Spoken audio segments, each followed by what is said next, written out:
रूपमती और सौंदर्य दोनों सास बहू होती है। रूपमती अपने कॉलेज के दिनों में ब्यूटी कॉन्टेस्ट में हमेशा प्रथम पुरस्कार लेकर आती थी। उसने अपने बेटे अंकुर के लिए बहुत ही लाखों में एक चुनी थी। सौंदर्य शहर की सबसे खूबसूरत लड़की थी। दोनों सास और बहू को मेकअप करना और नए नए मेकअप प्रोडक्ट का प्रयोग करना बहुत ही पसंद था। इस वजह से दोनों में आए दिन झगड़े हुआ करते थे। मम्मी जी, आपने मेरी नई लिपस्टिक देखी है क्या? वे लाल वाली जिसे लगाकर तुम बंदरिया जैसी दिखती हो। वे मेरी फेवरेट लिपस्टिक है। वैसे भी आपको क्या पता नए जमाने की बातें। आज भी मैं जब तैयार होकर निकलती हूँ तो लोग मुझसे नजरें नहीं हटा पाते। मम्मी जी, घोड़े को देख मेंढक भी अपने पैरों में ना ठोकवाने तक वे घोड़ा नहीं बन जाता। जाओ जाओ, अपनी लाल लिपस्टिक ढूंढो। एक दिन रमेश ऑफिस से घर आता है और बोलता है, आज रात हमारे ऑफिस में पार्टी है। सारे कार्यकर्ता और उनके परिवार को बुलाया गया है। आप सभी पार्टी में जाने के लिए तैयार हो जाइए। वाह वाह, क्या बात है। मैं अपनी नीली रंग वाली साड़ी पहनूंगी। कितना कम समय है, अभी तो मुझे मेकअप करना है। अरे मुझे कोई नाश्ता तो दो। वे मैं बाद में देती हूँ, पहले मैं मेकअप कर लूँ। सौंदर्य और रूपमती अपने अपने मेकअप में लग जाते हैं। दोनों के बीच छोटी छोटी बातों को लेकर बहस होती रहती है। रमेश और अंकुर परेशान होकर बाहर इंतजार करते हैं। 2 घंटे बाद दोनों बाहर आती हैं। चलो, मैं तैयार हो गई। हाँ, अब जाने से क्या फायदा, पार्टी तो कब की खत्म हो गई होगी। ये सब मम्मी जी की वजह से हुआ है। चुप करो तुम, ये सब तुम्हारी वजह से हुआ है। अंकुर और रमेश दोनों से नाराज होकर घर के अंदर चले जाते हैं। एक दिन रूपमती और सौंदर्य अपने कमरे में बैठकर टीवी देख रहे थे। तभी टीवी में एक ब्यूटी कॉन्टेस्ट का एडवर्टाइजमेंट आया। शाइन ब्यूटी मेकअप पार्लर लेकर आया है एक ब्यूटी कॉन्टेस्ट। क्या आप शहर की सबसे खूबसूरत महिला हैं? क्या आपकी सुंदरता के सभी दीवाने हैं? क्या आप अपने जलवों से लोगों के होश उड़ा देना चाहती है? जो महिला सबसे खूबसूरत दिखेगी उसे मिलेगा शहर की सबसे खूबसूरत महिला होने का खिताब। इस कॉन्टेस्ट में हिस्सा लेने के लिए आपको हमारे शाइन ब्यूटी पार्लर में आकर अपना मेकअप करवाना होगा। रूपमती और सौंदर्य इस विज्ञापन को देख उछल पड़ी। मम्मी जी, आप ज्यादा खुश ना होइए, क्योंकि इस कंपटीशन में मैं ही जीतूंगी। मेरे सामने तू 1 मिनट भी नहीं टिक पाएगी। जरा धीरे से, कहीं कमर में लचक न आ जाए। कमर लचके मेरे दुश्मन की। अभी मेरी उम्र ही क्या है? यही कुछ हाफ सेंचुरी। दिल जवान होना चाहिए, उम्र बस नंबर है। इस ब्यूटी कॉन्टेस्ट में मैं ही जीतूंगी। दोनों ब्यूटी कॉन्टेस्ट में हिस्सा लेने की पूरी तैयारी करने लगती है। अजी सुनते हो, मुझे 10,000 रुपए चाहिए। क्या 10,000 रुपए? तुम्हें इतने पैसे की क्या जरूरत आ पड़ी? वे मुझे ब्यूटी पार्लर जाना है। तुम्हें पता भी है 10,000 कमाने में कितनी मेहनत लगती है? शहर में ब्यूटी कॉन्टेस्ट है, मुझे उसमें हिस्सा लेना है और जीतना भी है। ये बहुत अच्छी बात है कि तुम स्पर्धा में हिस्सा लेना चाहती हो, लेकिन मेरे पास इतने पैसे नहीं है। रूपमती को भी उसके पति रमेश से यही जवाब मिलता है, लेकिन दोनों ने एक दूसरे को नीचा दिखाने की ठान ली थी। दोनों खुद को खूबसूरत साबित करने में कोई कसर नहीं छोड़ना चाहती थी।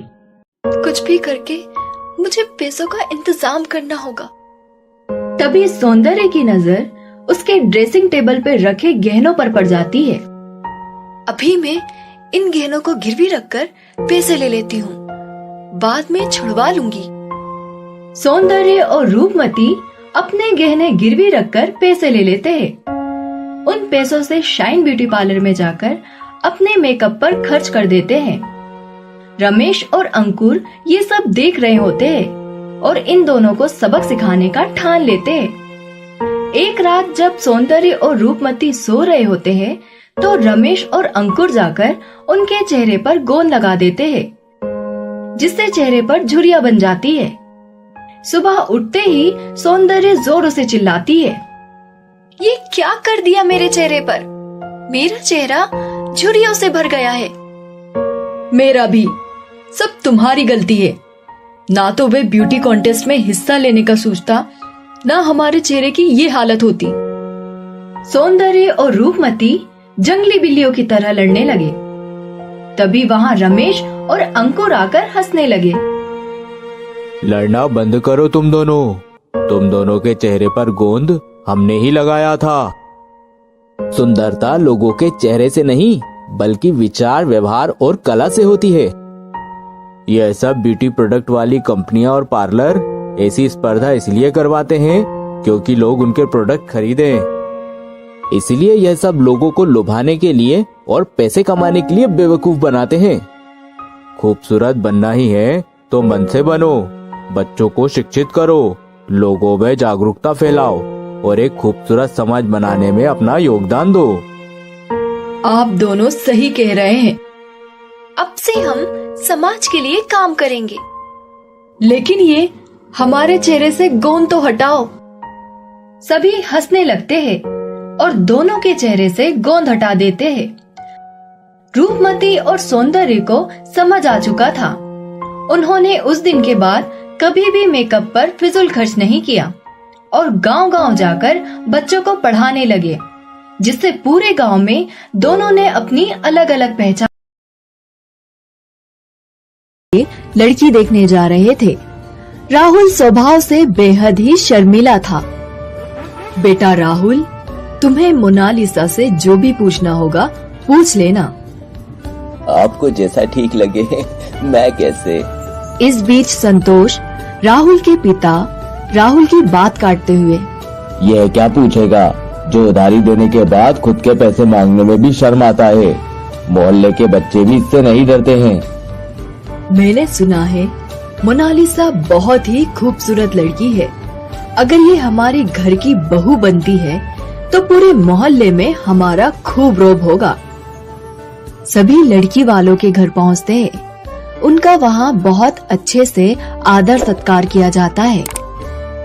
हमारी बेटी मोनालिसा ग्रेजुएशन तक की पढ़ाई की है और वो अपने कॉलेज में ड्रामा में पहला इनाम भी जीती है। और वो किसी भी ड्रामे में परफॉर्म करने से पहले उसके किरदार में पूरी तरह घुस जाती है। ये तो बहुत ही अच्छी बात है, तभी तो पहला इनाम जीती है।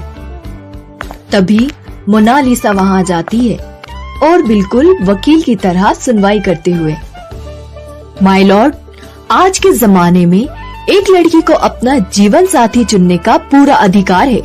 ये अधिकार कोई नहीं छीन सकता। बेटा मोनालिसा, ये राहुल है। माय लॉर्ड, ये राहुल ही गुनहगार है। इसे कटघरे में बुलाया जाए। मैं गुनहगार? लगता है इस बार वकील का रोल मिला है।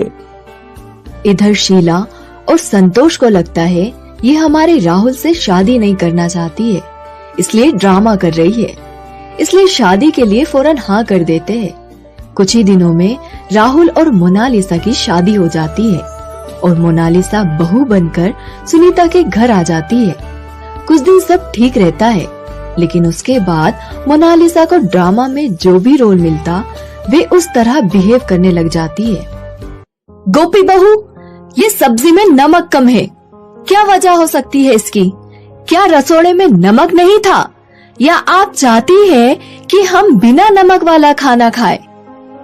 ये क्या बोल रही हो बहू? सास भी कभी बहू थी। जाओ मेरे लिए एक गिलास पानी लेकर आओ। संतोष बगल में बैठे सारा कुछ देख रहा था। सुनीता संतोष के साथ जाकर बैठ जाती है और बोलती है, क्या हो गया है हमारी बहू को? लगता है इस बार सास का रोल मिला है।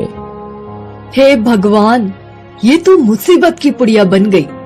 इसे जब जैसा रोल मिलता ये वैसा ही बिहेव करने लगेगी। कुछ ही दिनों बाद मोनालिसा को डॉक्टर का रोल मिला।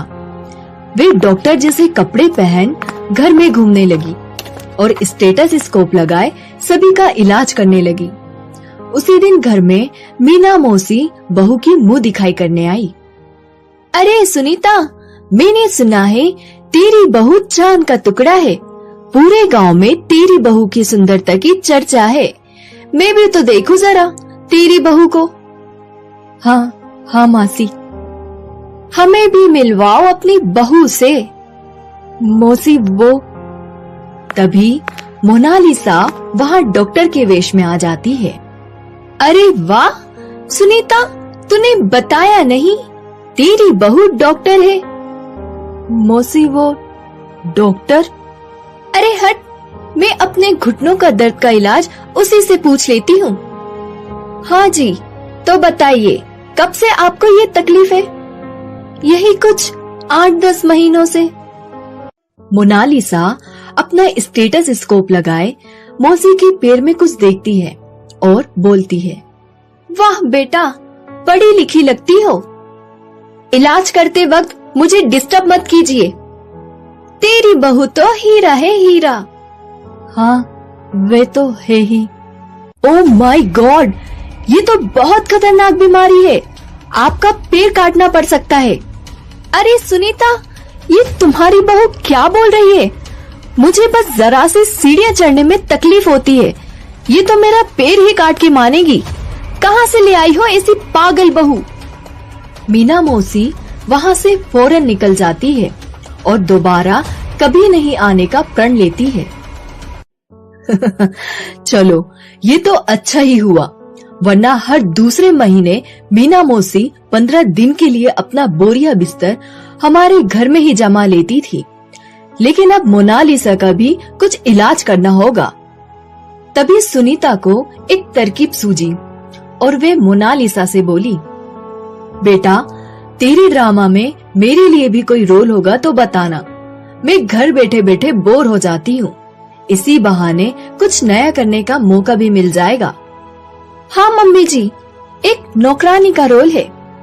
नहीं बेटा, कोई अच्छा रोल हो तो बताना। एक महारानी का भी रोल है। हाँ, ये अच्छा है। कल से मैं भी इस रोल की प्रैक्टिस में लग जाऊंगी। अगले दिन सुबह सुनीता महारानी की तरह कपड़े और जेवर पहन सोफे को महारानी के सिंहासन की तरह उस पर बैठ जाती है। मम्मी, मुझे ऑफिस जाने के लिए लेट हो रहा है, नाश्ता लगा दो। बेवकूफ, महारानी से ऐसे बात करते हैं? ना चीज, हम तुम्हें कारागार में बंद करा देंगे। क्यों, क्या हो गया है मम्मी आपको? हम महारानी का रोल कर रहे हैं। तभी वहाँ मोनालिसा भी आ जाती है। मम्मी जी, राहुल को ऑफिस जाने में देरी हो रही है। आपने नाश्ता नहीं बनाया अभी तक। तुम्हारी इतनी हिम्मत, महारानी से इस प्रकार बात करने की तुम्हारी जुर्रत कैसे हुई?